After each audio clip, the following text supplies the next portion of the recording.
Well, it's fascinating. It's my first visit.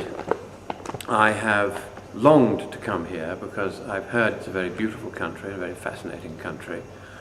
And I'm dismayed to find that it's one of the few countries in the world that has decided that it needs to try to save the planet by going for an emissions trading scheme, and one which is due to become very much more savage than it is at the moment within the next year or two.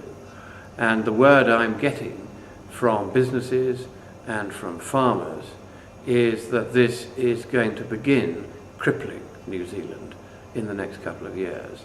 And what I'm here to do is to say to New Zealand, you don't actually need to do any of this for two reasons. One, there is no problem with the climate. And two, even if there were a problem every bit as big as the usual suspects try to pretend, it is many times cheaper to do nothing about it now and adapt to it later than it is to try to spend fortunes on ETS schemes. These schemes are without climatic reason and they make no economic sense. A loss of 0.4 to 1.5% of total 21st century GDP, if we do nothing about climate change, if we imagine there's going to be 50% more temperature rise than even the UN's climate panel thinks, and if even then we exaggerate greatly the damage that that would cause, it's just not going to be very expensive to deal with that, just to ignore it and let it happen. Whereas if you tried to prevent it happening, the cost turns out not to be 1%.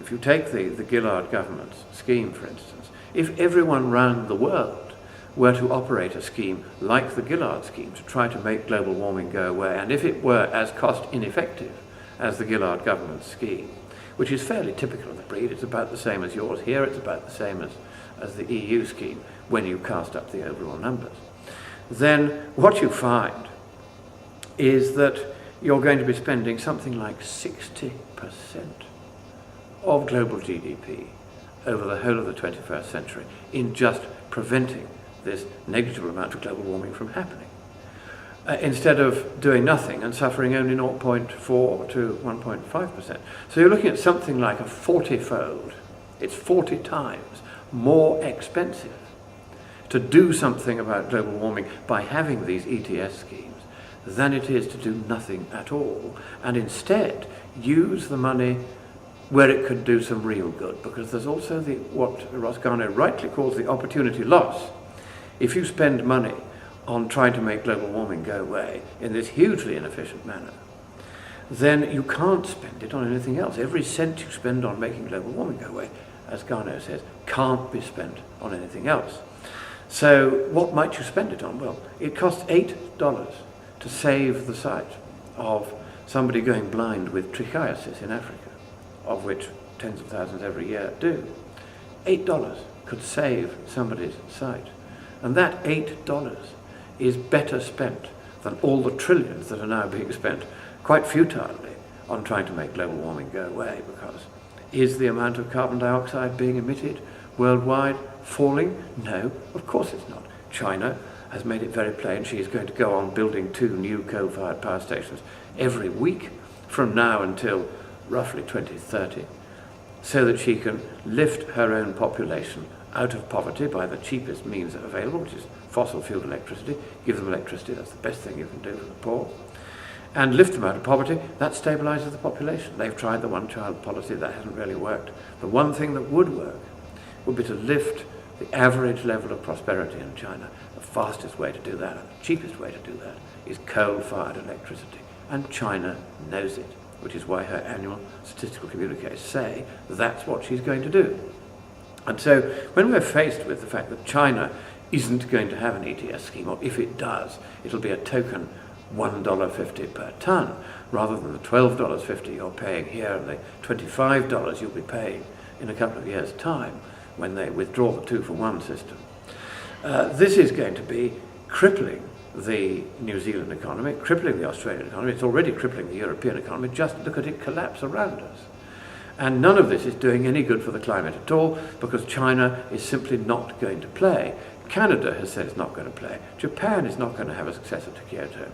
France doesn't want a successor to Kyoto. All these nations are beginning to say they're not going to do it. America is not going to have an ETS, because the Senate will not pass any such thing, nor is it going to have a successor to Kyoto. Even Obama, who previously believed in all this rubbish, has begun to realise that it's just a complete waste of everybody's time and money at a time when the US doesn't have any money to throw around. Nor does New Zealand, nor does Australia, nor does Europe.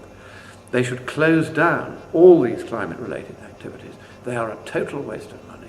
And as I say, we're looking at something like 40 times more expensive to take action than not to take action on the climate. Let's just look at Al Gore, for instance. Is he a science expert? No. And yet he gets a Nobel Peace Prize for producing what in fact turned out to be complete garbage, a sci-fi comedy horror movie. And he is adulated. He gets $300,000 per lecture. He knows absolutely no science at all. And he has been found by the High Court in London to have made 9 grievous errors in his movie, all of them pointing towards exaggeration of the supposed problem, as a result of which the judge said that had not the Department of Education agreed to circulate 77 pages of corrective guidance to schools, he would have not allowed the film to be shown in schools. So, of course, on the other side of the case, there are plenty of people going the rounds, making speeches about this, who have no scientific qualifications, and nobody ever asks them why anybody should pay any heed to them, because they are imagined to be part of some kind of consensus. But anyone who is classically trained, as I am, knows that from Aristotle onwards, anyone who suggests that you have to believe something because there's a consensus about it is desperate because he has no other argument. And the argument from consensus is not a real argument, it is a logical fallacy, one of a dozen such fallacies codified by Aristotle nearly 2,400 years ago. If you start with going back to 11th century Iraq, for instance, where Abu Ali ibn al-Hasan ibn al-Husayn ibn al-Husayn ibn al-Haytham, who was as proud of his lineage as I am of mine, he was a mathematician and philosopher of science in 11th century Iraq. He is credited with having founded what we now know as the scientific method, the way that scientists try to reach the truth in the absence of absolute proof. You know, things like Pythagoras' theorem can be absolutely proved, but most things in science, and nearly everything in climate science, can't be absolutely proved. So you have to find a way of getting to the truth. And the way that science does this is by the scientific method founded by Al-Haytham. And he said this, he said, the seeker after truth, which was his beautiful phrase for the scientist, does not put his faith in any mere consensus, however broad, however venerable. Instead, he checks it and checks it and checks it again.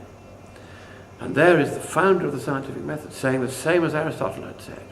Skepticism is the very highest of duties. Blind faith, the one unpardonable sin. Once again, no room for consensus there.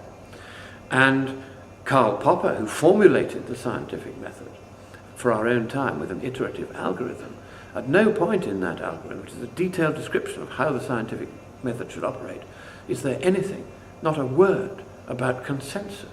Science is not done by consensus. And besides, it's not thousands of scientists, only a few dozen scientists have addressed in peer-reviewed publications the question of how much warming a given amount of CO2 in the atmosphere will cause. And I am one of them. And there's only a few dozen of us. And of those, about half are doing it by modelling, which is, I'm going to use a blunt phrase here, mathematical masturbation. You can't actually find out how much warming you're going to get from adding CO2 to the atmosphere by using modelling. It's a technique which is not suitable for any such purpose. Those who, like me, tried to do it by the application of previously established theory to measurement, observation and experiment, which is how science traditionally has been done and always should be done, are finding that you're looking not at 3.3 Celsius for a doubling of CO2, but at 1 Celsius. You are going to get some warming, but hey, nothing like enough to worry about. So why should people listen to me? They shouldn't. They shouldn't listen, or they shouldn't believe either side of the case. They should check. And I have checked.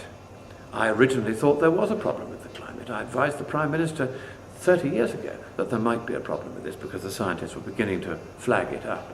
But now that the research has been done and we know there isn't a problem, of course there are a lot of scientists and politicians and bureaucrats and bankers and journalists profiting enormously by saying that there's a problem on a far greater scale than actually there is. But it doesn't mean that they're right. Just because there's a consensus doesn't mean the consensus is right. Einstein was once asked what he thought about a book produced by the Nazis, who regarded relativity as Jewish science because he was a Jew. And they produced a book called 100 Scientists Against Einstein. And he said, if there's something wrong with the theory of relativity, one fact will be enough, not 100 scientists. You don't need that many. So if there really were any truth in this global warming thing, they would not constantly have to fall back on the argument from consensus, this long-established logical fallacy. And logical fallacy means it's a duff argument. It's one that nobody properly trained in the classical way of thinking would give any credence to whatsoever. And I find it regrettable that the classics are no longer taught and that therefore people do not know this. And it makes them very vulnerable to evil forces sometimes coming along and making stuff up and saying you've got to believe it because there's a consensus. When any classically trained mind like mine would immediately say, if there's a consensus, there is absolutely no reason to believe it whatsoever unless and until we've checked. And I've checked, and it's rubbish. You can still get a flavour of how it is that one first of all assesses how much global warming we would forestall from any given policy, simply using the IPCC's figures. I've simply accepted them as normative for the sake of the argument. I don't believe for one moment we're going to see anything like the amount of warming the IPCC predicts. My best estimate on that is that we're looking at 1 Celsius degree maybe per doubling of CO2, and roughly speaking we double CO2 between now and the end of this century. 1 Celsius of warming is what I would expect to see from that. The IPCC, as its central estimate says, 3.3. Well, I think that's impossible, but I've done the figures on the basis that 3.3 is right. And even then, it's 40 times more expensive. And if, in fact, it's only 1 Celsius warming instead of 3.3, then you're looking at more like 125 times more expensive to take action to make global warming go away than simply to forget it, do nothing, and, more importantly, spend the money that you would otherwise waste on this nonsense on dealing with the real social problems of the world. Take one example. The UN says that for $75 billion a year, you could wipe out primary poverty, you could make sure everybody had clean water, and decent health care, and a proper education. $75 billion a year. And yet they're planning to spend, under the Cancun Agreement, $100 billion a year from 2020 on making global warming go away, when there hasn't been any for 10 years.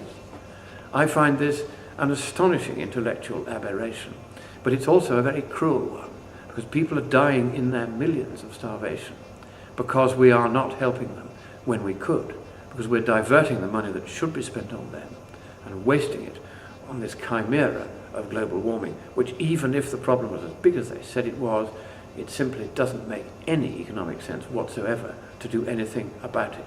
You should forget the whole thing. Quite a few scientists have written books. Your own Bob Carter, now in Australia, but he's a New Zealand man originally. They are not peer-reviewed, you see. So the other side can say, well, of course they're not peer-reviewed, and therefore, even if they're by a scientist, why should we listen? I think the value of such books, though, is that they make some of the scientific and economic considerations accessible to the general reader, who will be quite baffled trying to read the, I think, deliberately obscurantist and inspisate documents of the IPCC. It's really very difficult to work out what on earth they're saying a lot of the time. And I think the virtue of books like Wishart's book is that it puts the thing into perspective for the layman, so that an ordinary person trying to get a handle on what's going on can read a book like that and see what rubbish he's being sold by the governing class. And he can start deciding whether he wishes to go along drifting on with it and just pay for it, or whether he wishes to start voting for people who are going to be prepared to dismantle this nonsense at the earliest possible opportunity.